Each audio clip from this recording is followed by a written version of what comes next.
I don't have a qualification for most of the stuff shown in these videos, but I'm always keen to learn. Today I'm continuing my apprenticeship in upholstery.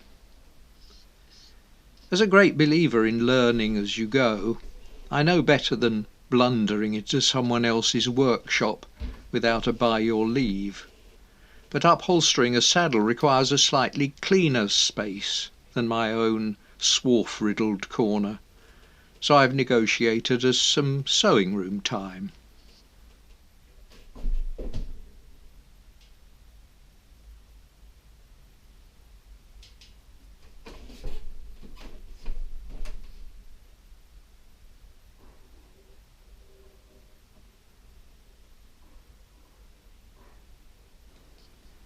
This is high-density reconstituted foam, a firm yet comfortable base for a saddle.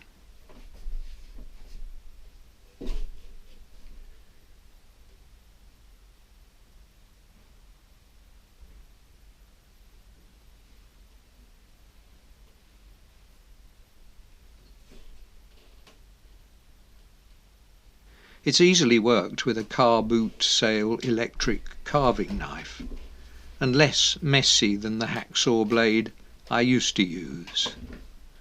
I mark the 3-inch thick block, a 1/4 inch oversize of the steel base, so that the top edge of the saddle pan won't show when fabric is stretched over it. Only when you sit down will it be obvious that the deep seat is half steel pan.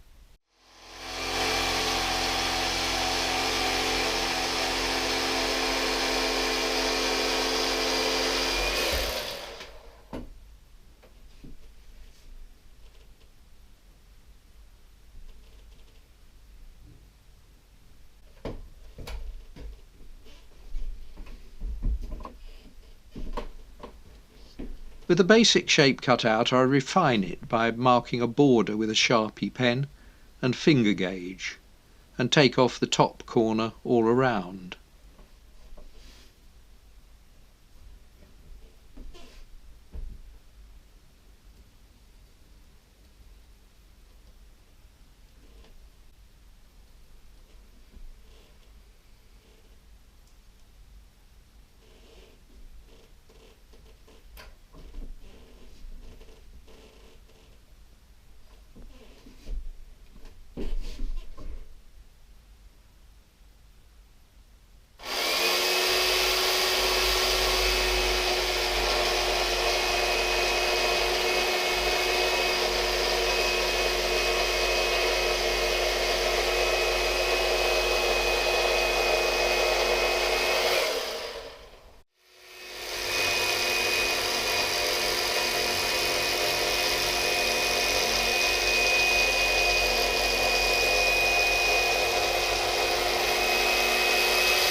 This is followed by a trim of the lesser corners, which now appear each side of that chamfer.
Nasty smells may go unnoticed in my workshop, but will be unwelcome here. So I relocate briefly to the great outdoors to apply spray contact adhesive to both surfaces. It's left to go tacky, a process which takes just too long to stand and watch, but not quite long enough to go and make a cup of tea.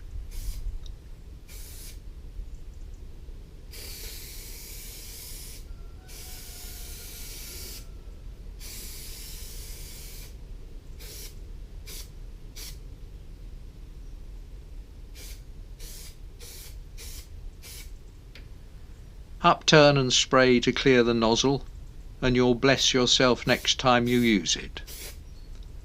A light finger touch tells us when the surfaces are ready. There's only one chance to get the position spot on. Hover and align over the saddle pan before you commit. Touch down and work from the rear into the concave section, taking care that you don't stick the foam pad beyond it and get left with a gap. Press down firmly all over, and we'll tackle one last outdoorsy task before we get back to the sewing room.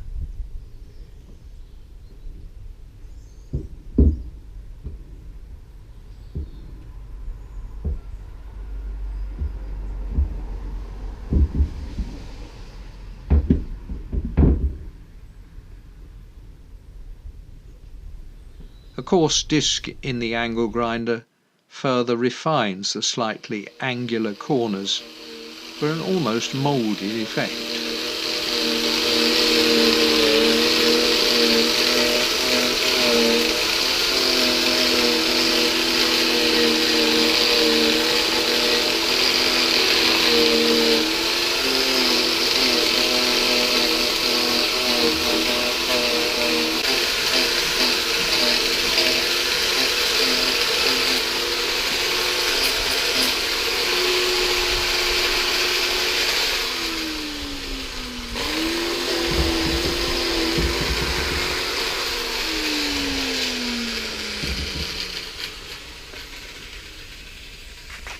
Expanded vinyl has just the right amount of stretch, and a metre of 54-inch wide fabric provides enough for 2 covers, just in case things go terribly wrong.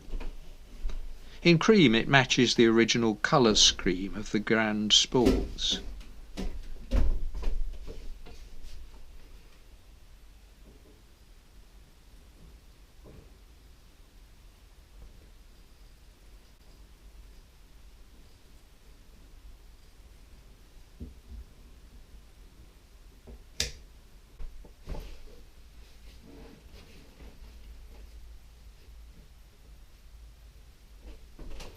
Sides are left long to give us something to grasp when stretching the fabric. A rough fitting decides the cuts at front and rear, and I've squashed the barbs on these upholstery clips to make it easier to remove them without damaging the fabric.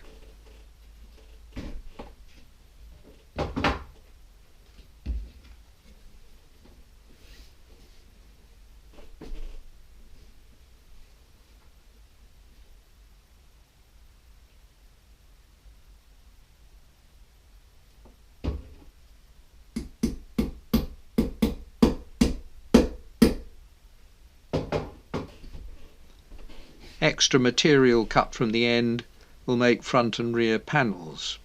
These cut larger than those sections removed to allow for the seams. 3/8 of an inch extra on each edge is about right.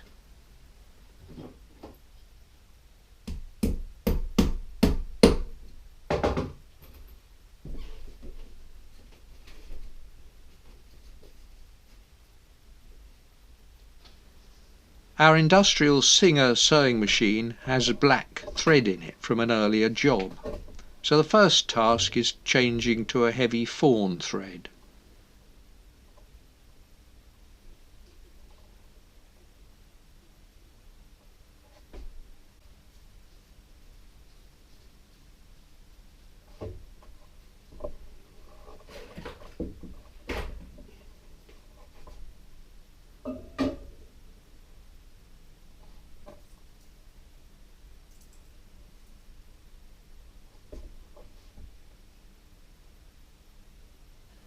Loading the needle feed is a study all of its own, but I crib off a sketch in the box of spools and accessories.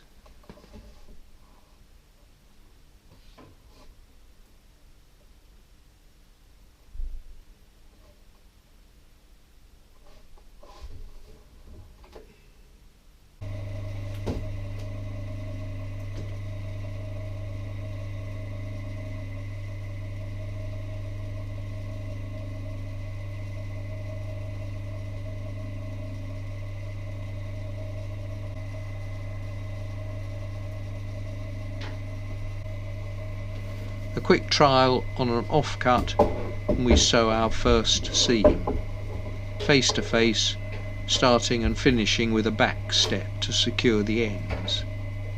The fabric will be turned inside out to leave cut edges within before making a final stitch run.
Trying each time on the saddle gives encouragement that we're on the right track, or in this case shows that we've been too generous.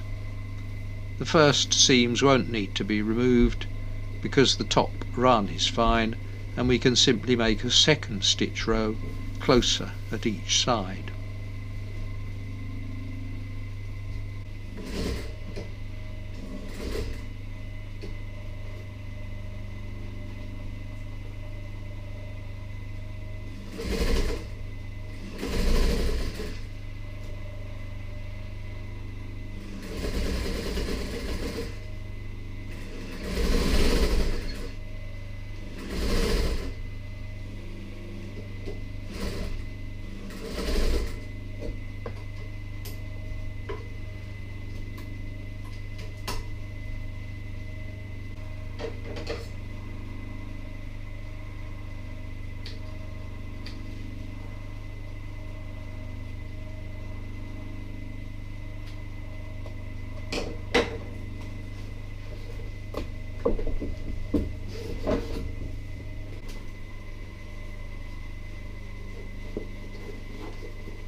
With the back panel in position, I mark, cut out and sew the front panel.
But what's this?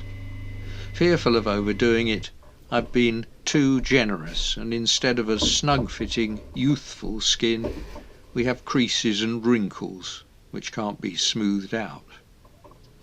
There's no shame in a back-track. Any seamstress worth her salt has a stitch picker, and its sharp little point gets under threads, the blade soon cutting through to cover our tracks. An oversized saddle cover can be trimmed, but a small one is only fit for the bin, so no matter if it takes a couple of tries. We're serving an apprenticeship, and that's where the hard, memorable lessons are. As a long-ago boss once told me, the man who never made a mistake never made anything else. And in case you wonder, no, I wouldn't like to share with you what prompted his comment.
The cover takes a bit of heave-ho to get it on, but that's the route to a snug fit and smooth surfaces. This is the final assembly, and we fit toothed clips as we go, pulling tight to the top surface and keeping watch for wrinkles along the sides.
Knocking on with a little hammer, these clips really do grip.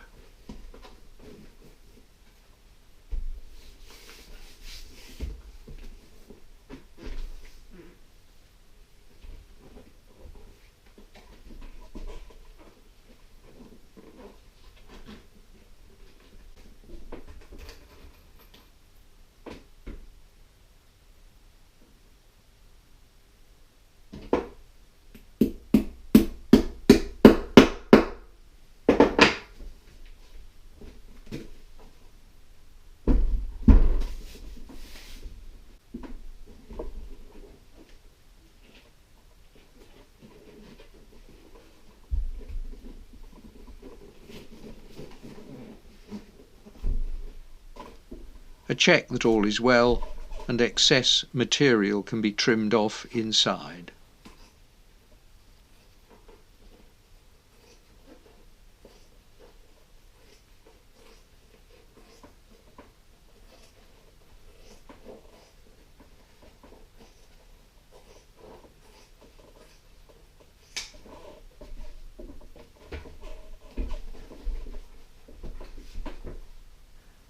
Looking over it with a critical eye, I notice just a couple of small areas that might be improved when we make our next one.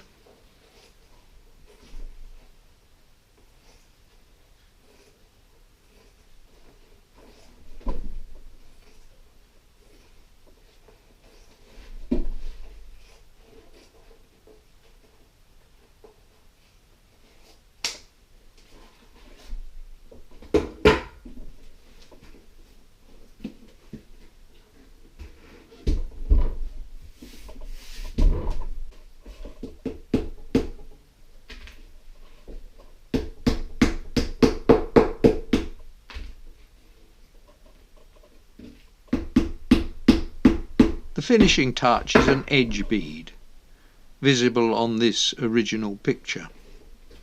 It knocks on with the hammer.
Time to get back in the workshop, attach our new rack and side handle, and locate the saddle nose on the frame pin before we bolt up the two rear fixings.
I have loom wire ordered in original colours, so next session we'll make a start on the electrics and move a little closer to that magical day.